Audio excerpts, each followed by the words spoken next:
గడిచిన 2 వారాలుగా రాష్ట్ర వ్యాప్తంగానే కాదు ప్రపంచవ్యాప్తంగా గందరగోళ పరిస్థితి నెలకొన్న పరిస్థితి. ఒక తిరుమల శ్రీవారి లడ్డు విషయంలో అసలు ఏం జరిగిందంటారు? నిజంగానే కల్తీ జరుగుంటుందా, లేదంటే కనుక వైఎస్ జగన్మోహన్ రెడ్డి చెప్తున్న విధంగా అదంతా ఫేక్ అనుకోవాలంటారా? వాస్తవంగా ఏదైనా ఇష్యూ అనేటువంటిది రేజ్ అయినప్పుడు దాని వెనకాల వాస్తవాలు అనేటువంటిది లేకుండా అయితే ఏది ఉండదండి. ఎందుకంటే ఏదో చిన్న చితకో అంటే గ్రామాల్లో చూసినట్లయితే గ్రామానికి స్టార్టింగ్లో రామాలయం ఉంటుంది, ఊరికి చివరేమో శివాలయం ఉంటుంది. ఈ విధంగా అలాంటి గుళ్ళు కాదండి ఇవి. ఇది ఏంటంటే ప్రపంచంలోనే ఒక ప్రతిష్టాత్మకమైనటువంటి ఆలయం అది. ఎందుకంటే ప్రపంచవ్యాప్తంగా ఉన్నటువంటి హైందవులందరూ కూడా మరి శ్రీవారిగా కొలిచేటువంటి వెంకటేశ్వర స్వామి దేవాలయం అది. మరి అటువంటి దేవాలయంలో మరి ఈ పొరపాట్లు జరిగాయి, తప్పులు జరిగాయి అని చెప్పారంటే సాధారణంగా అవి వాస్తవాలు కాకపోతే కనుక బయటికి రావు. మరి లడ్డు విషయం అయ్యి చెప్పేసి మరి మేము కూడా వివాదం చూస్తూ వచ్చామండి. ఆ లడ్డూలో ఎంతవరకు ఇది ఉంది ఏంటి అనేటువంటిది మరి నోటి మాటగా కాకుండా ఆల్రెడీ అది టెస్ట్ చేయించిన తర్వాత కూడా అందులో ఈ వాడినటువంటి ఏదైతే పదార్థం నెయ్యి అయితే ఉందో అది దానిలో అయితే కల్తీ ఉందని చెప్పేసి అని తేలడం జరిగింది. సో దీన్ని ఆయన ఏంటంటే సమర్థించుకుంటూ మరి ఆయన పిచ్చి పిచ్చిగా మాట్లాడుతున్నాడంటే మరి మాకైతే అర్థం కావట్లేదు. మరి ఆయన మాట్లాడడంలో కూడా తప్పులేదండి. ఎందుకంటే ఆయన డిఫెన్స్ చేసుకోవాలి. అదే సమయంలో మరి వారు చేసినటువంటి గత పరిపాలన చూసినట్లయితే కనుక మనం చూసాం, రథాలు తగులుబడిపోతేనేమో తేనెటీగలు తగలబెట్టా అన్నాడు.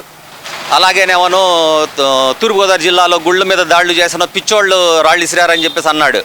అలాగే మరి బెజవాడ కనకదుర్గమ్మ రథానికి సంబంధించినటువంటి వెండి విగ్రహాలు పోతే ఏమైనా కొత్త చేసి ఇస్తామని చెప్పేసి అన్నాడు. అలాగే రామతీర్థంలో రాముల వారి తల తొలగించిన వారిని చూసి అది ఎవరో తాగుబోతులు చేశారు. అంటే ఇలాగేంటంటే తన చేతకానితనం, తన అసమర్థత, తన పరిపాలన అపరిపక్వత అనేటువంటిది ఆయన ముఖ్యమంత్రిగా ఉన్నప్పుడే చాటుకున్నాడు. అయితే ఆ టైంలో జరిగినటువంటి తప్పిదాల్లో భాగంగానే మరి ప్రతిష్టాత్మకమైనటువంటి తిరుమల ఆలయం లడ్డులో కూడా కల్తీ జరిగిందనేటువంటిది వాస్తవం. ఇది ఈ రిపోర్ట్ల ద్వారా క్లియర్గా తెలిసిపోయింది. ఇక్కడ ఇంకో విషయం ఏంటంటే కనుక ప్రస్తుతం ఉన్న ప్రభుత్వం, కూటమి ప్రభుత్వం 100 రోజులు తన పరిపాలన పూర్తిగా ఫెయిల్ అయిపోయింది కాబట్టి దాన్ని డైవర్ట్ చేయడానికి మాత్రమే ఈ లడ్డు వివాదాన్ని తెర మీద తీసుకొచ్చారని ఒక వాదన అయితే తీసుకొచ్చారు. మరి దాన్ని ఎలా చూడాలంటారు? 100 రోజుల పరిపాలన ఫెయిల్ అయిందని చెప్పేసి వీళ్ళు అంటున్నారు. ఎవరు? ఈ వైసీపీలో ఉన్నటువంటి గెలిచినటువంటి 11 మంది. ఆ 11 మందిలో కూడా మాట్లాడుతుందో మహా అయితే 2 లేదా 3 మాట్లాడుతున్నారు, అంతే తప్పించి ఈ రోజున 100 రోజుల పరిపాలనలో ఏం ఫెయిల్ అయింది?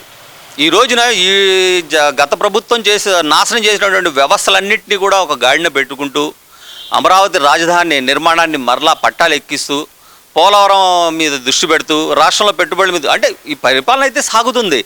అయితే గతంలో లాగా అధికారులు అంటే మన గెలుపు రాగానే అంటే ఏదైతే ఉందో మన ఎలక్షన్ తర్వాత ఎన్నికల ఫలితాలు అనంతరమే ఏ విధంగా అయితే దాడులు మొదలుపెట్టారో ఆ విధంగా దాడులు చేసి తప్పుడు కేసులు పెట్టి గిట్టని వారిపైన మరి దాడులు చేసినట్టుగా ఎక్కడైనా చేశారా? అంటే అలా చేస్తేనే వీళ్ళకి పరిపాలన సక్సెస్ అయినమాట.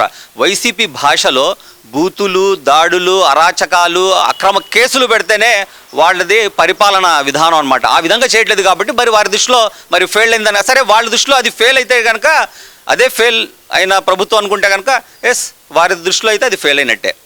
ఇక్కడ ఇంకో విషయం తీసుకుంటే కనుక ఈ 100 రోజుల్లో సాధించింది ఏం లేదు. ఇస్తానన్న సంక్షేమ పథకాలు మొత్తం ఎగ్గొట్టారు. సూపర్ 6 అనేది అమలు చేయడానికే భయపడుతున్నాడు చంద్రబాబు నాయుడు అనేది ప్రధానంగా జగన్మోహన్ రెడ్డి చేస్తున్న ఆరోపణ. జగన్మోహన్ రెడ్డి అనేటువంటి వ్యక్తి ఈ నాలుక ఎన్ని వంకరలు పోయిద్దో, లేకపోతే ఆ నాలుకకి ఎన్ని చీలికలు ఉన్నాయో తెలియదు. కానీ ఇక్కడ నేను ప్రశ్న అడుగుతాను.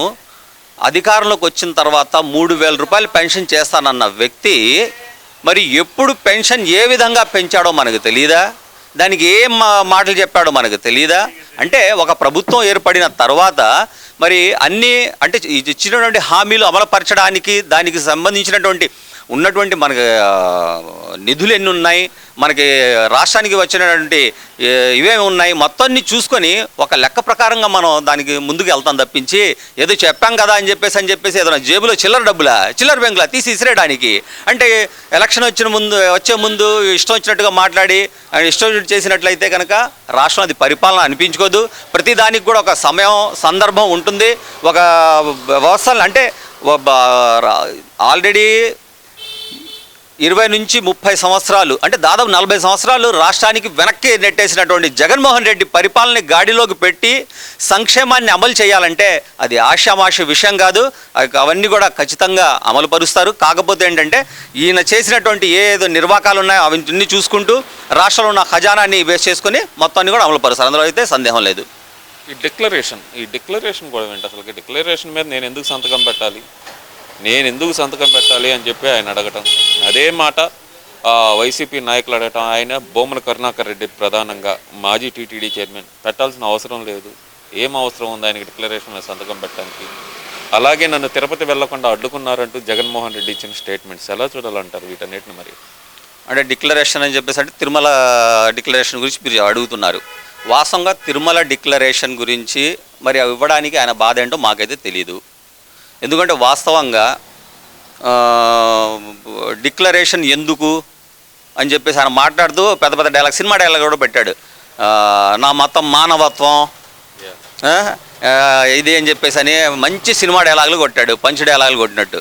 అవి వాస్తవంగా మానవత్వం అనేటువంటిది నా మతం అని చెప్పుకున్నటువంటి జగన్మోహన్ రెడ్డి గతంలో మానవత్వం అనేటువంటిది పూర్తిగా మర్చిపోయి అనాగరికంగా అమానవీయంగా ఎలా ప్రవర్తించాడో మనందరికీ గుర్తుంది. ఇంకా అయితే ఈ డిక్లరేషన్ విషయంలో మరి చాలామంది కూడా అంటున్నారు. నిన్న రాత్రి కూడా ఒక డిబేట్ చూశానండి నేను, మూర్తిగా అది టీవీ5 డిబేట్ చూశాను. అందులో పాస్టర్ గారు ఒక ఆయన మాట్లాడాడు. ఏమని చెప్పేసి మాట్లాడారంటే, అంటే అందరు పాస్టర్లు కాదండి, కొందరు ఉంటారు. ఆ పాస్టర్ ఏం మాట్లాడాడంటే, ఆయన డిక్లరేషన్ మసీదుకి డిక్లరేషన్ ఉండదు, చర్చికి డిక్లరేషన్ ఉండదు, అక్కడ మసీదు డిక్లరేషన్ లేనప్పుడు మరి చర్చికి లేనప్పుడు మరి అక్కడ దేవాలయాలు ఎందుకు పెట్టారంటే, గుళ్ళకు కూడా డిక్లరేషన్ లేవు, మీరు వెళ్ళండి. ఇక్కడ ఇప్పుడు గుంటూరులో కూడా గుళ్ళు ఉన్నాయి, ప్రతి గుడికి వెళ్ళొచ్చు, మీరు ప్రతి చర్చికి వెళ్ళొచ్చు, వేరే వాళ్ళు కూడా మసీదులకు వెళ్ళొచ్చు. కానీ ఒక్క తిరుమల దేవస్థానానికి మాత్రమే ఆ డిక్లరేషన్ అనేటువంటిది వాళ్ళు పెట్టారనేటువంటి అర్థం చేసుకోండి. మరి ఆ డిక్లరేషన్ పెట్టారంటే చెప్పేసి అనడానికి దానికి 1000 కారణాలు ఉండొచ్చు. అంటే వారి మత విశ్వాసాలు కావచ్చు, వాళ్ళ మతాచారాలు కావచ్చు, లేదా గతంలో జరిగినటువంటి సంఘటనలు ఏవైనా అసాంఘిక సంఘటనలు ఏదైనా జరిగినట్లయితే కనుక వాటిని బేస్ చేసుకొని మరి వాళ్ళు పెట్టి ఉండొచ్చు. దానికి ఇష్టమైనట్లయితే కనుక నువ్వు వెళ్ళు, లేకపోతే నేను క్రైస్తవునండి, నేను ఇలాగా నా మతం అంగీకరించదని చెప్పేసి ఒప్పుకో. అంతేగాని నువ్వు మీడియా ముందుకు వచ్చి మానవత్వం అంటే మిగతా వాళ్ళు మానవత్వం లేదా, నీకు ఒక్కడిగా మానవత్వం ఉందా? మానవత్వం ఉన్నాడే నువ్వు రాజధాని అమరావతి రైతుల మీద ఆ విధంగా దాడులు చేయించావా? నువ్వు మానవతావాదివా? నువ్వు ఈ రోజున జగన్మోహన్ రెడ్డి అనేటువంటి వ్యక్తి ఎన్నికలప్పుడు ఏ పూటకి అంటే ఏ ఎండకు ఆ గొడుగు పట్టే వ్యక్తి జగన్మోహన్ రెడ్డి. మరి అటువంటి వ్యక్తికి అంతెందుకండి, ఇప్పుడు యాజ్ ఎ ముస్లింగా నేను కూడా చెప్తాను, ఎస్ మసీదులో మేము రాణిస్తాం, కాకపోతే మేము ఏదైతే పవిత్ర స్థలంగా భావిస్తామో హజ్ యాత్ర చేస్తామో మక్కాకి, అక్కడికి వెళ్ళేటప్పుడు మాత్రం ముస్లిమ్స్కి మాత్రమే అనుమతి ఉంది. అక్కడికి వెళ్ళేటప్పుడు అక్కడ డిక్లరేషన్ ఏంటి, మా డిక్లరేషన్ ఏంటి అంటే, మా ఇది ఉన్నటువంటి మా మతాచారం ప్రకారంగా అంటే ఇస్లాం ధర్మాన్ని స్వీకరించినట్లయితే కనుక, ఆ ఇస్లాం ధర్మాన్ని స్వీకరించాలంటే లా ఇలాహ ఇల్లల్లా ముహమ్మద్ రసూలుల్లాహ్ అని చదవాలి. అంటే దాని మీద విశ్వాసం తీసుకొని రావాలి. లా ఇలాహ ఇల్లల్లా ముహమ్మద్ రసూలుల్లాహ్ అంటే ఏంటి? దేవుడు ఒక్కడే ఉన్నాడు, ఆయనకి తప్ప వేరే ఆరాధ్యులు ఎవ్వరూ లేరు. ఈ సర్వకోటి మానవాళికి దైవ ప్రవక్త అయినటువంటి మొహమ్మద్ ప్రవక్త, చిట్ట చివరి ప్రవక్త మొహమ్మద్, వారి మీద మేము నమ్మకం ఉంచుతాం అని చెప్పేసి అని దాని మీద కనుక వీరు విశ్వాసం, అదే డిక్లరేషన్, అది లేదే మక్కకు కూడా రానిరు. అలాగే తిరుమలకు సంబంధించి వాళ్ళ మతాచారాలు మత విశ్వాసాలను బట్టి వాళ్ళకే ఉన్నాయో, హూ ఆర్ యూ, నువ్వెవరు ప్రశ్నించడానికి? వాళ్ళకు అక్కడ లోపాలు ఉన్నట్లయితే కనుక హిందూ సోదరులు వాళ్ళు ప్రశ్నించుకుంటారు. ఏదైనా ఉన్నట్లయితే కనుక నువ్వెవరు ప్రశ్నించడానికి, నేనెవరు ప్రశ్నించడానికి? నా మత విశ్వాసాల్లో వాళ్ళు జోక్యం చేసుకున్నప్పుడు వాళ్ళ మత విశ్వాసాల్లో వాళ్ళ మతాచారాల్లో జోక్యం చేసుకోవడానికి మేమెవరు? ఈ రోజున మన భారతదేశంలో భిన్నత్వంలో ఏకత్వం అని చెప్పేసి అని ఒకరి గౌరవాల్ని ఒకరు పరస్పరంగా గౌరవించుకుంటేనే భారతదేశం ఇదిగా ఉంటుంది. ఈ రోజున జగన్మోహన్ రెడ్డి మాట్లాడిన మాటలు ఎంత దారుణంగా ఉన్నాయంటే, అంటే రాష్ట్రంలో అల్లకల్లోలు సృష్టించాలి, దేశంలో మత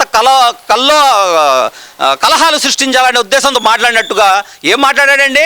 అంటే నేను ఒక పాత గత అదే ఎక్స్ ముఖ్యమంత్రిని నేను ఇలాగా నన్ను రానిరా మీరు దళితుల గురించి ప్రస్తావన ఎందుకు వచ్చింది? ఎవరు అడిగారు? నువ్వు దళితులుగా ఉద్ధారకుడువా? నువ్వు దళితుల మీద నీ ప్రభుత్వం ఉన్నప్పుడు ఎంతమంది మీద దాడి చేయలేదు నువ్వు? డాక్టర్ సుధాకర్ ఎవరండి? వైజాగ్ డాక్టర్ సుధాకర్. చీరాల్లో చనిపోయిన కిరణ్ కుమార్ ఎవరు? డాక్టర్ అనితారాణి ఎవరు? సో ఈ విధంగా ఈ జగన్మోహన్ రెడ్డి అనేటువంటి వ్యక్తి మానసిక రోగి.